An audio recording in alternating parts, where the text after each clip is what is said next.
metemos de lleno en la actualidad y con una preocupación a nivel internacional. Países miembros ya del Consejo de Seguridad de la ONU, que se reunieron a puerta cerrada, condenaron fuertemente el desafío nuclear planteado ayer por Corea del Norte. Recordemos que anunciaron que realizaron su primera prueba con bomba de hidrógeno. Y según la declaración acordada entonces por unanimidad por este organismo internacional, se anuncia también que van a preparar medidas adicionales en contra del régimen norcoreano. Para hablar de este tema, del alcance además que tiene en la comunidad internacional y también en nuestro país, está con nosotros Olga Ulianova, quien es académica del Instituto de Estudios Avanzados de la Universidad de Santiago. Olga, muchísimas gracias por estar con nosotros. Gracias a ustedes. Hola, buenas Olga, tardes. Y feliz año, que traiga feliz paz. Año. Nos duró poco la paz, sí, nos duró poco. ¿Qué tan preocupante es esto? ¿Cuál es el nivel que tiene Norcorea para ejecutar un ataque nuclear en contra de otras naciones? Porque lo que hablan directamente, ¿no?, en este corto video que se presenta ante la población es que esto responde a que ellos necesitan defender su territorio, especialmente de amenazas extranjeras y especialmente de amenazas de Estados Unidos. Pero la pregunta más simple es hasta qué punto pueden desestabilizar el orden mundial o causar una tercera guerra. No sé, yo estoy en la posición más extremista tal vez. No, por supuesto no pueden causar una tercera guerra, por supuesto nadie habla de eso. Siempre las pruebas nucleares son preocupantes, ¿sí?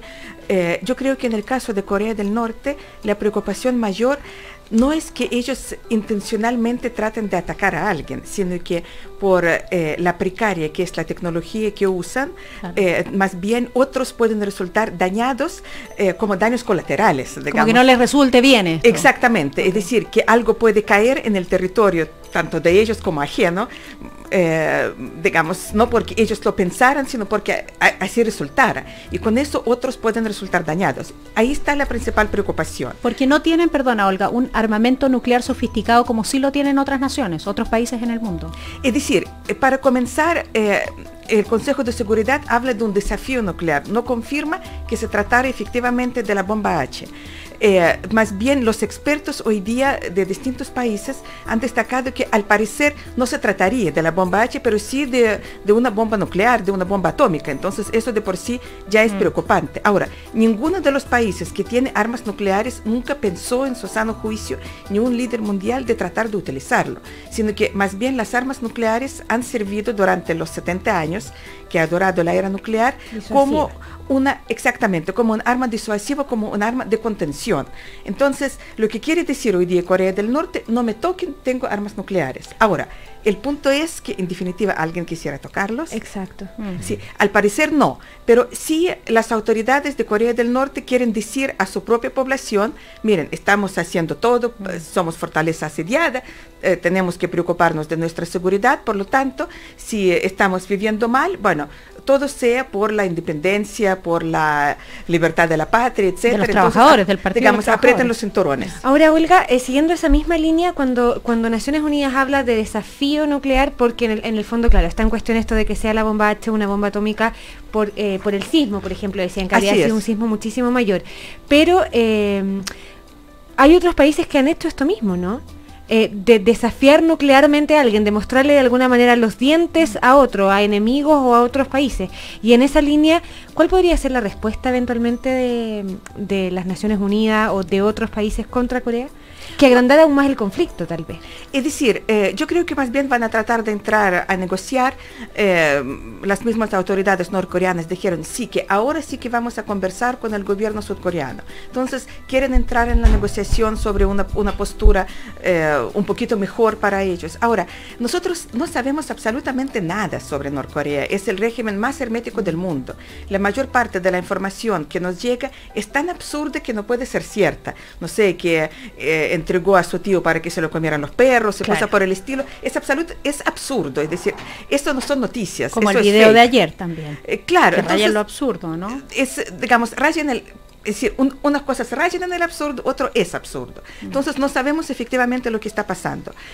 Aquellas noticias que llegan y que parecen tener algo de cierto, hablan más bien de una especie de transición no pública hacia una economía de mercado tipo chino-vietnamita, donde muchos funcionarios están haciendo sus negocios, donde hay gente que está haciendo matute en la frontera con China, donde ya de alguna manera el mercado se está metiendo, donde se están metiendo algunas costumbres y gustos occidentales, sí, pero todo de una manera tremendamente encubierta. Ahora, pero sí estarían supuestamente evolucionando en esta dirección. Pero esto que hace Norcorea, este desafío nuclear que hace reaccionar a potencias de Naciones Unidas, al Consejo de Seguridad, ¿podría eventualmente servir como justificación para un eventual ataque también a Norcorea? No, o tomar una estrategia distinta con Corea del Norte. No, porque los países de la región, en primer lugar, Corea del Sur, a pesar, digamos, de todo el conflicto y de las palabras que van y vienen, sí, China y Rusia y Japón, bueno, pueden tener muchas cosas que decir a Corea del Norte, pero ninguno de estos países quiere desestabilizar la zona. Es decir, todos viven del comercio, todos viven de las exportaciones. Entonces, claro, ocurre algo en Norcorea, todo el mundo preocupado. A ver, ¿qué va a pasar a nuestro comercio con estos países? Entonces, ninguno de los países de la región quiere eso. Lo que quieren, que todo vuelva a la tranquilidad, a la normalidad, que nadie se acuerde en lo posible de Norcorea. Si para esto hay que ponerse con ciertos recursos para alimentos, para algunos otros productos, si hay que abrir un poquitito, si no la puerta, pero por lo menos una ventanilla, lo van a hacer. Pero nadie quiere escalar un conflicto, nadie quiere una guerra en la región, más aún ahora que China tiene ciertos problemas, está ralentizando su crecimiento. Claro, entonces nadie quiere un conflicto en la zona, pero sí están preocupados de que efectivamente con este tipo de pruebas pueden producirse daños que pueden ser tremendos, no porque alguien quisiera producirlo, sino porque están jugando con el fuego, porque las armas nucleares son tremendamente peligrosas, la energía nuclear en general es peligrosa, lo sabemos. Sí. Hubo más daños en la historia de la humanidad por accidentes que en Hiroshima y Nagasaki, ¿sí? Entonces eso es peligroso. Entonces las preocupaciones que hubo hoy día en la zona, efectivamente cuáles son las consecuencias, hacia dónde sopla el viento, si puede haber contaminación por radiación en algunos países vecinos. Eso puede ser más peligroso. Esto puede ser más peligroso, pero no porque los coreanos quisieran hacerlo a sus vecinos, sino porque efectivamente se está tratando con un recurso... Con una tecnología más antigua. Olga. Es peligroso en general. Sí. Y en términos geopolíticos hay una mirada que tiene que ver con que a Estados Unidos también le conviene Corea del Norte, porque si eventualmente Corea del Norte se abriera, la cantidad de... geopolíticamente, ¿no? La cantidad de bases que tiene en Corea del Sur y en Japón tendría que ser reducida. Hay un peso estratégico ahí que viene desde la Guerra Fría. ¿Cómo sería el mundo sin Corea del Norte, digamos, ¿no? Sobre todo para Estados Unidos, que tiene el control sobre Corea del Sur y tiene el control sobre algunos lugares en Japón? Sí, pero yo no creo que les influiría mucho, porque las bases pueden quedarse. Además, hoy día hay un discurso en Estados Unidos de que si bien somos amigos con China, pero amigos hasta ahí nomás, que hay que preocuparse porque China está construyendo las islas. Esta isla, ¿no? La Spratly, ¿no? Esta isla, una isla falsa en la mitad de la nada. Sí, sí, sí, claro. Con una pista de aterrizaje de 3 kilómetros. Bueno, digamos, de hecho, hoy día hay una competencia bastante más fuerte entre China y Estados Unidos en el mundo, pero también en la región. El famoso TPP, digamos, no es solamente para que paguemos, digamos, más por los remedios, pues, por derechos de autor, tecnologías, etcétera, sino para crear una gran alianza a los dos lados del Pacífico sin China. Bueno, China está reaccionando a su vez. No sabemos cómo políticamente va a reaccionar China a las dificultades económicas que enfrenta hoy día, porque estas dificultades económicas siempre se traducen en ciertas dificultades sociales y políticas. China también es un país, por supuesto, no tan hermético como Corea del Norte, pero lo suficientemente hermético. No sabemos del descontento social, pero este descontento social efectivamente está existiendo. Entonces, ¿cómo van a reaccionar digamos, las autoridades? ¿Van a subir los tonos del discurso nacionalista? ¿Van a tratar de blandir las armas? No lo sabemos. Claro. Entonces, la presencia de Estados Unidos en la región para el consumo interno norteamericano perfectamente puede encontrar justificaciones, exista o no Corea del Norte. Ahora, geopolíticamente también, perdona, tiene que ver con Rusia como actor dentro de todo esto, ¿no? También. Ahí hay un tema, y lo quiero linkear con otro tema, que tiene que ver con la guerra contra ISIS. Se vio alta tensión con Turquía, con el derribo de los aviones, y después una represalia del gobierno de Putin, culpando al gobierno turco de derechamente comprar petróleo a ISIS y de ser un gobierno corrupto. ¿A dónde va Putin con todo esto, ¿no? ¿Dónde está la cabeza estratégica de Rusia? Bueno, hay una lucha también por hegemonía en la zona. Claro. Sí, Foreign Policy publicó a fines del diciembre un artículo con un nombre bien sugerente, Zar contra Sultán. ¿Sí? Entonces son dos países con pasado imperial que quieren los otomanos contra exactamente, los zaristas, quieren revivir este pasado imperial, claro, esas glorias, sí. Además los dos líderes son bastante parecidos, son como chorros del barrio, entonces claro. son, uno y otro, entonces ganan popularidad en la medida que muestran músculos, exactamente. Ahora efectivamente hay una lucha por la, ¿cómo se llama?, por la hegemonía en la zona, y en esta lucha hay alianzas. Rusia hoy día está aliada con Irán, en este contexto con el gobierno de Siria, y a su vez Turquía está aliada con Arabia Saudita.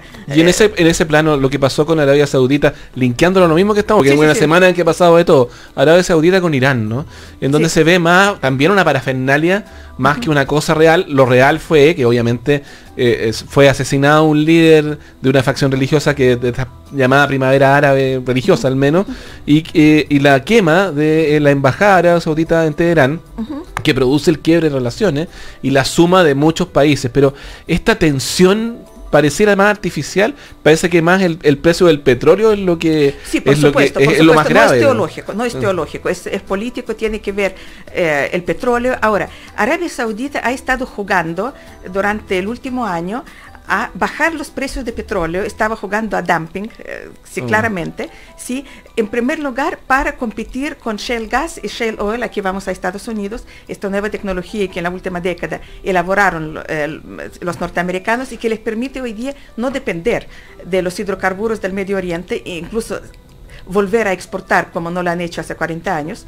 Estados Unidos hoy día cortaron la línea con Canadá. Exactamente, claro. Sí. Entonces, claro, y Arabia Saudita está bajando los precios. Los demás países exportadores le han pedido, por las buenas o por las malas, por favor, corten un poquito la producción, porque si los precios siguen bajando, perdemos todos. Pero Arabia Saudita tiene todavía un colchón, a pesar de que, bueno, tuvo problemas ahora de, ¿cómo se llama?, de su propio, digamos, balance, sí. Pero todavía tiene hacia dónde bajar. ¿Quiénes están enojados? Rusia está enojada, bueno, Venezuela ya no está enojada porque ya pasó, ya se derrumbó. Ya fue, digamos. Ya fue, claro, sí, pero Irán volvió al mercado petrolero después de los acuerdos que firmó el año pasado con las potencias que le levantaron las sanciones. Irán vuelve al mercado mundial del petróleo. Entonces hay una gran rivalidad, hay una gran competencia en temas de petróleo entre Arabia Saudita e Irán. Pero también hay una rivalidad política, porque, de repente visto desde Europa, algunos dicen, bueno, todos son los mismos, todos son unos fundamentalistas. No, son distintos, y no porque sean chiitas y sunitas, sino que Arabia Saudita es una monarquía prácticamente medieval, ¿sí? El régimen de Irán, de todas maneras, se habló de una revolución iraní, ¿sí? Es una especie de un revolucionarismo esencialista que apela a la identidad, pero los regímenes son distintos, y Irán de todas maneras es república. Orígenes raciales distintos. Exactamente, todo, sí. Son persas versus árabes. Entonces, aparte de Siria, donde están enfrentados hoy día, y claramente están enfrentados ahí, están enfrentados en Yemen, en la propia península arábica, ¿sí? Y eso es el control del Mar Rojo también. Y bueno, están enfrentados también por la influencia en la zona, es decir, todos los países que comenzaron a cortar las relaciones con Irán siguiendo a Arabia Saudita dependen de Arabia Saudita. Sudán, ¿qué hace Sudán sin Arabia Saudita? ¿Sí? No sobrevive ni un día. Claro. Entonces, pero aparece Irán, que hoy día puede sostener al gobierno chiita de Irak, ¿sí? Puede ser un apoyo para si Bashar al-Assad, si se mantiene durante algún tiempo en el poder. Claro, entonces hay lucha por el poder, hay rivalidades. Todos, Olga, se quieren comer su pedazo de la torta. Eso de todas maneras. Volvamos solo algunos minutos que nos quedan de esta entrevista a Norcorea. Tú lo decías, mucha fantasía, fábula. La verdad es que salvo el corte de pelo y los 33 años que tiene este líder, ¿no? Claro, Kim Jong-un. La verdad es que poco se sabe acerca del régimen. Yo tuve la posibilidad hace ya unos buenos años años de viajar a Corea del Sur. Y es impresionante que uno piensa parado acá con este nivel de tecnología, con unas fábricas increíbles, con un país que se levantó de una manera impresionante, porque realmente es un monstruo económico. ¿Cómo es posible que los vecinos sean quienes dicen que son, digamos? O sea, Norcorea. Esto bajo la mentalidad totalmente occidental, ¿no? Pero refréscanos un poco la memoria de cómo llega a ser Norcorea quién es. A ver, bueno, digamos, Corea era un país, históricamente era un país pobre dentro de, ¿cómo se llama?, de la zona, aunque tiene una historia milenaria. Siempre era como el jamón del sándwich entre Japón y China. Es decir, la lucha por el poder entre Japón y China siempre fue sobre la península de Corea, con influencias de unos y de otros. En algún momento se agregó Rusia. La famosa guerra ruso-japonesa de 1905 también fue no sobre las islas japonesas, sino que la guerra se desarrolló en la península de Corea. ¿Sí? Por su posición estratégica, por los recursos que podría tener, por la, es decir, quien dominaba Corea de las potencias de la región, como que dominaba la zona. ¿Sí? Y bueno, ¿cómo se llama? El conflicto actual tiene su origen en la reorganización mundial después de la Segunda Guerra Mundial. No estaba claro qué es lo que iba a pasar en el este. La Revolución China no fue programada en Yalta ni en ninguna de las conferencias post Segunda Guerra Mundial. Ocurrió simplemente, fue sorpresa para Truman, para Churchill y para Stalin, para los tres. Sí, y bueno, China entró digamos, con su influencia en la zona. Japón estaba destruido. Bueno, ocurre eso como, entre comillas, revolución, digamos, en Corea. Sí, las interpretaciones de la guerra, en realidad, durante la Guerra Fría, eran totalmente opuestas. Es decir, quién había comenzado, si comenzó el sur, si comenzó el norte, según desde qué parte ¿cómo se llama? Se le mire. Digamos, se miraba, claro, exactamente. Y hay que decir que Corea del Sur no siempre fue lo que es hoy día, ¿sí? Sino que durante por lo menos la mitad de la Guerra Fría, los dos países eran igual de pobres y igual de dictaduras. ¿Sí? Es decir, Corea del Sur era una dictadura de derecha, ¿sí? Y habían, hoy día es difícil imaginarlo, la gente que huía desde Corea del Sur para refugiarse en Corea del Norte. Y había movimientos políticos que querían, en Corea del Sur, que querían la unificación bajo las banderas del norte. Hay un momento cuando se encuentra una especie de sintonía, y justamente los países del este asiático son los primeros y los únicos hasta hoy día en el mundo de encontrarlo, una especie de sintonía entre una lógica de crecimiento económico y tecnológico con un patrón cultural propio no occidental. Digamos, lo encontró Singapur, lo encontró también Corea.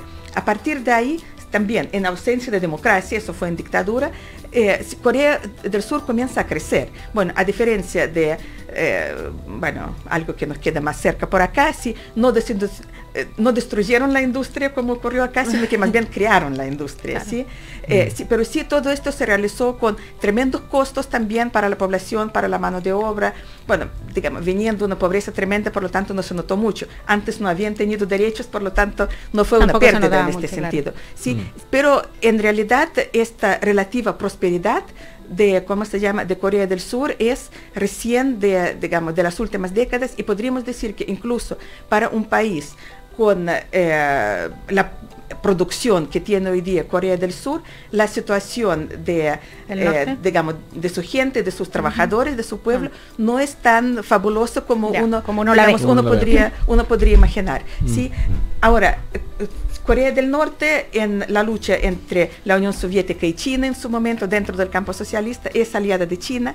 El comunismo, socialismo real coreano es mucho más cercano al maoísmo, ¿sí? Después China dejó el maoísmo, Corea del Norte quedó, y todavía no ha encontrado una forma de salir. No obstante, como le digo, las noticias que llegan, que parecen tener algún grado de veracidad, hablan de una especie de transición bajo sordina, de que el mercado está entrando de a poquito, que los mismos coreanos están viajando a China. Que el mercado está permeando al régimen. Exactamente. Como ha sucedido en todas partes, ¿no? Sí, exactamente, como ha sucedido en todas partes, y que de hecho la industria norcoreana, que aparentemente es más más de lo que en el occidente, digamos, se imagina, hoy día está bajo sordina absolutamente privatizada entre las grandes figuras del régimen. No puede ser más clarificador conversar contigo, además entretenido, ¿no? Porque uno va repasando la historia, no solo lo que tiene que ver con la actualidad. Así es que Olga Ulianova, académica del Instituto de Estudios Avanzados de la Universidad de Santiago, muchas gracias por haber estado con nosotros. Muchas gracias a ustedes. Gracias. Muchas gracias. Y Vamos tenemos a la que pausa. decirte un mensaje sí. antes de